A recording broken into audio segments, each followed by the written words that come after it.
Hello friends, invest मंत्रा में आप सभी का स्वागत है। मैं सी अमित शर्मा आज आपको प्राइस टू अर्निंग रेशियो के बारे में बताने वाला हूं और मैं ये भी बताने वाला हूं कि इस रेशियो का इस्तेमाल कर आप अच्छे से अच्छा स्टॉक कैसे सेलेक्ट करें। तो इस सबसे पहले आपको इसके रेशियो के फॉर्मूला के बारे में जानना होगा। तो इसका फॉर्मूला है मार्केट वैल्यू पर share divided by earning per share.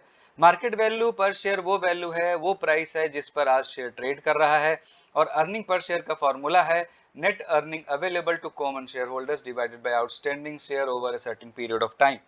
लेकिन मेरी ये राय है कि आप इन शेयर रेशियोज के कैलकुलेशन में बिल्कुल ना फंसे। ये बहुत सारे फ्री वेबसाइट पर अवेलेबल है, आप वहां जाए, इन रेशियो को आप देखें। अब हम लोग क्या करते हैं कि प्राइस टू अर्निंग रेशियो को देखकर ये समझते हैं कि हाँ, ये कंपनी ओवर वैल्यूड है, ये अंडर वैल्यूड है। जब भी देखते हैं प्राइस अर्निंग रेशियो कम है तो हमें लगता है ये अंडर वैल्यूड है और हमें इसमें इन्वेस्ट करना चाहिए। लेकिन ऐसा हमेशा सही नहीं होता। तो आप कृपया सावधान रहें। आपको सबसे पहले ये जानने की जरूरत है कि प्राइस टू अर्निंग रेशियो ज्यादा या कम क्यों होता है। इसके भी कई सारे रीजन है। तो अब मैं आपको बताता हूं कि प्राइस टू अर्निंग रेशियो किसी भी कंपनी का कम क्यों होता है। उसके ये सारे रीजन है: slow industrial growth, declining profit, high debt equity ratio, weak or poor investor sentiment, inefficient management। ये सारे रीजन है। अब हाई डेट इक्विटी रेशियो की वजह से भी पी रेशियो कम हो जाता है और आप समझेंगे कि नहीं, ये तो हमारे लिए अंडर वैल्यूड है, बल्कि ये एक डेट ट्रैप है। तो इन सारे सिचुएशन से बचें। अब प्राइस टू अर्निंग रेशियो क्यों ज्यादा हो जाता है? High growth prospects, declining EPS और कुछ इकोनॉमिक कंडीशंस भी होते हैं, जैसे कि उस इंडस्ट्री में बहुत हैवी बैरियर है एंट्री की, या हैवी इन्वेस्टमेंट चाहिए उसके सेटअप के लिए। तो अगर आप ये देख रहे हैं कि इसका प्राइस टू अर्निंग रेशियो ज्यादा है, तो हो सकता है कि बहुत ज्यादा हाई ग्रोथ का प्रोस्पेक्ट्स हो, तो आपको ऐसे कंपनी में भी इन्वेस्ट करना चाहिए।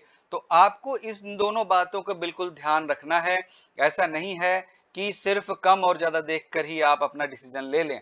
अब आपको करना यह है कि किसी भी कंपनी के प्राइस टू अर्निंग रेशियो को इंडिविजुअली तो बिल्कुल भी नहीं देखना है।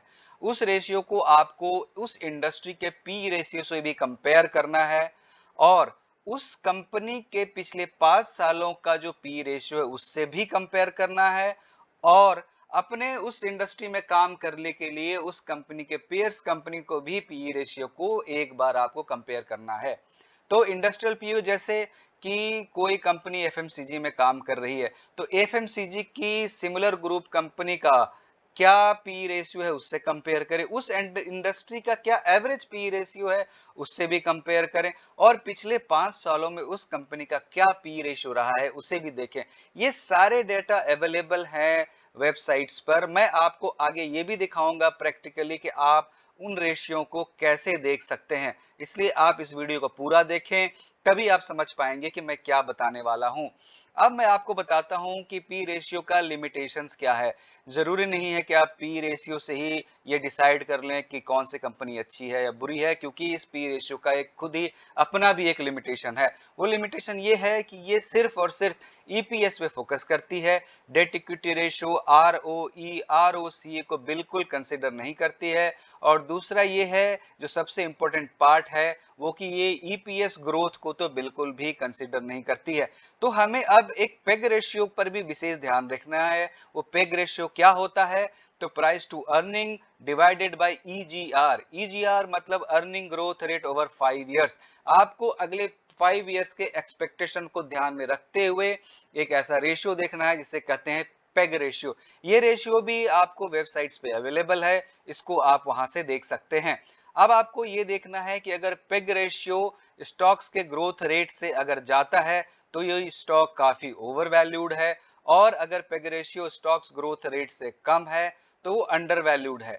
अब पेग रेशियो अगर 1 या 0.5 हो तो ये बिल्कुल भी आपके लिए एक बाई का सिग्नल है, और अगर 2 या 2 से ज्यादा है तो ये सेल का सिग्नल है। ये हमेशा बिल्कुल नहीं सही होता, क्योंकि इसके साथ आपको और भी कई सारे रेशियोज देखने होते हैं। अब पेग रेशियो जो है वो दो इंडस्ट्री में तो बिल्कुल भी काम नहीं करता, वो है रियल एस्टेट और एयरलाइन स्टॉक्स। क्यों? क्योंकि इनका जो वैल्यू है वो उनके एसेट वैल्यू से डिसाइड होता है। अब आप ये ध्यान रखें, आप जब भी किसी स्टॉक का सिलेक्शन पी रेशियो या पेग रेशियो से करते हैं तो उसके साथ आपको अदर रेशियो और अदर इंडिकेटर्स को भी ध्यान में रखना बहुत जरूरी है, जिसके बारे में मैं आगे आपको समझाने वाला हूं। कृपया आप मेरे साथ बने रहें। मैं आपको कुछ रियल एग्जांपल देखकर अब पी रेशियो को अदर रेशियो के साथ मिलाकर देखने का तरीका बताता हूं। मैंने सबसे पहले एक हिंदुस्तान यूनिलीवर के डिटेल्स को खोला हुआ है। आप देखिए, इसका स्टॉक पी देखिए 77.7 है, इंडस्ट्री पी 63.3 है और 5 इयर्स पी भी 55.2 है। तो ये अभी करेंटली अपनी इंडस्ट्री पी और 5 इयर्स पी दोनों से ज्यादा पर ट्रेड कर रहा है। लेकिन इसका डेट इक्विटी देखिए 0.00, बिल्कुल डेट फ्री कंपनी है, इंटरेस्ट कवरेज बहुत अच्छा है। तो ये जो कंपनी है, इसके बारे में आपको कुछ और तरीके से भी देखना है कि आने वाले समय में इसका क्या ग्रोथ है। अब जैसे अभी पेंडेमिक खत्म हुआ है, सारे मार्केट्स खुल गए हैं, लोग ऑफिसेस जाने लगे हैं, तो इसके कुछ ब्यूटी प्रोडक्ट्स हैं, कुछ क्रीम्स हैं और कुछ स्किन केयर प्रोडक्ट्स हैं, वो सारे उन सारे में सेल ज्यादा होगा और ये कंपनी अच्छा ग्रोथ कर सकती है। तो जो मार्केट है वो आने वाले फ्यूचर को आज ही डिस्काउंट कर लेता है, आज ही उसको समझ जाता है ये क्या होने वाला है, उसी के अकॉर्डिंगली वो मूव होता है। तो इसलिए ये सारे बातों का ध्यान रखना है आपको। अब देखिए टाटा कंज्यूमर का जो पी रेशियो वो 100 है, इसका इंडस्ट्री पी 11.5 है, 5 इयर्स पी 33 है। तो आप देखिए ये इंडस्ट्री पी और 5 इयर्स पी दोनों से काफी ऊपर है। तो इसका जो करंट पी है वो काफी ऊंचाई पर है। लेकिन इसका डेट इक्विटी देखिए 0.11 है, इंटरेस्ट कवरेज भी काफी अच्छा है, पेग रेशियो बहुत अच्छा है। तो इन सारे बातों को मिलाकर देखना होता है, आने वाले फ्यूचर प्रोस्पेक्ट्स को भी देखना पड़ता है। तो इन सभी को देखकर ही आप इन्वेस्ट करें। ये भी कंपनी मुझे काफी अच्छी लगती है क्योंकि इसका फ्यूचर ग्रोथ काफी अच्छा है। अब मैं तीसरी कंपनी वेल्सपन कॉर्प के बारे में बता रहा हूं, जिसके बारे में मैंने वीडियो बनाया है। मैं उसका लिंक इसके डिस्क्रिप्शन बॉक्स में डाल दूंगा, आप उसे देख सकते हैं। तो इसका देखिए स्टॉक पी 5.01 है, इंडस्ट्री पी 14.1 है और 5 इयर्स पी 17.3 है।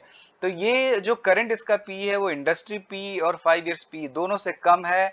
और इसका डेट इक्विटी देखिए 0.22 है, इंटरेस्ट कवरेज भी काफी अच्छा है, पेग रेशियो भी काफी अच्छा है। तो मुझे ऐसा लगता है कि इसमें भी इन्वेस्टर को काफी मार्जिन ऑफ सेफ्टी मिलती है। अगर आप वैल्यू इन्वेस्टर्स हैं तो आपको अपनी मार्जिन ऑफ सेफ्टी भी देखनी बहुत जरूरी है। वैसे ही है रेन इंडस्ट्री का स्टॉक पी देखिए 8.79 है, इंडस्ट्री पी 42 है, 5 इयर्स पी 7.64 है। तो ये इसका भी पी इंडस्ट्री पी से करंट पी काफी कम है और 5 इयर्स पी के आसपास ही है। और इसका डेट इक्विटी देखिए 1.4 है, डेट ज्यादा है इसमें, लेकिन इंटरेस्ट कवरेज भी बहुत अच्छा है, जिसकी वजह से ये कंपनी अपने डेट्स में जो भी इंटरेस्ट बन रहा है उसको इजीली पे कर दे रही है। और पेग रेशियो भी देखिए काफी अच्छा है। तो मुझे भी एक वैल्यू इन्वेस्टर के लिए यहाँ एक वैल्यू इन्वेस्टिंग नजर आता है। तो मैंने आपको ये प्रैक्टिकली भी समझा दिया।